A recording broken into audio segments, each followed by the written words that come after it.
Suivez tous les marchés financiers avec CMC Markets France. Avec CMC Markets, tradez les CFD sur indices, devises, matières premières et actions 24 heures sur 24. CMC Markets, un des leaders mondiaux du trading de CFD Forex depuis 1989.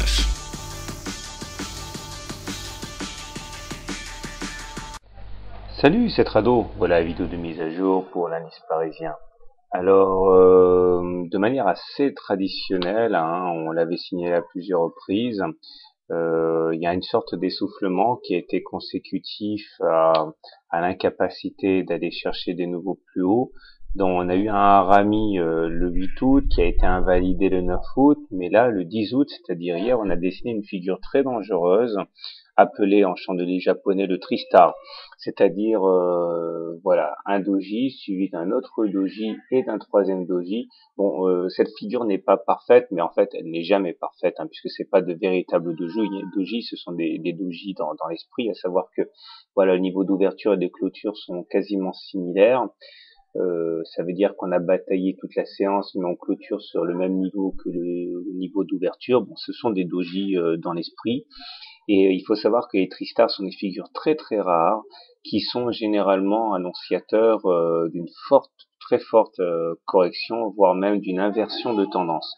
Il faut pas prendre ça à la légère, parce que ce Tristar apparaît sur des niveaux très importants, puisque comme je l'ai déjà dit à plusieurs reprises, en hebdomadaire, nous sommes sur une résistance cruciale, qui est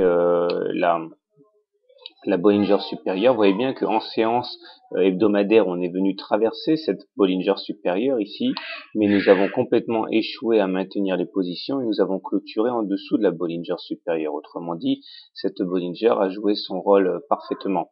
Alors c'est intéressant, parce que si jamais on devait réintégrer la tasse, la ligne d'eau de la tasse à Vécance ici, et à plus forte raison la fourchette d'Andrews ocre qu'il y a là, ça provoquerait des mouvements de baisse panique, puisque beaucoup de traders haussiers jugent que le franchissement de cette fourchette d'Andrews ocre et la ligne d'eau de la tasse à Vécance est justement ce sont justement les garanties de la tendance haussière en cours. Donc il est très important de ne pas échouer sur cette Bollinger supérieure, parce qu'on risque vraiment d'avoir des dégagements massifs, et c'est tout l'enjeu de ce Tristar qui justement est généralement annonciateur d'une inversion de tendance. Du côté du mensuel, même si c'est loin d'être la fin du mois, on voit que nous sommes au contact d'un niveau crucial là aussi, qui est la moyenne mobile à 20 mois, qui est une résistance majeure. Voilà pourquoi on peut être très inquiet pour la semaine à venir. Ça va être un test important, et il y a fort à parier pour que les haussiers vendent chèrement leur peau. Et là, je reviens sur le journalier. Malheur si on descend plus bas que la M7. Si on descend plus bas que la M7, ce sera justement direction sur la M20 et réintégration du canal noir et cassure du canal bleu, donc pas mal de choses qui seraient susceptibles d'entraîner des accélérations de mouvement.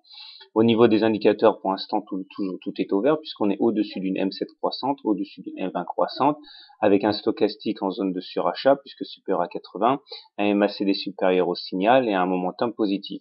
Donc, si on ne devait pas mentionner ces fameux chandeliers japonais, on pourrait s'imaginer qu'on est sur un long fleuve tranquille, et il est vrai que tendanciellement, on est haussier, mais pour la énième fois, méfiance, ce Tristar généralement ne fait pas le déplacement pour rien.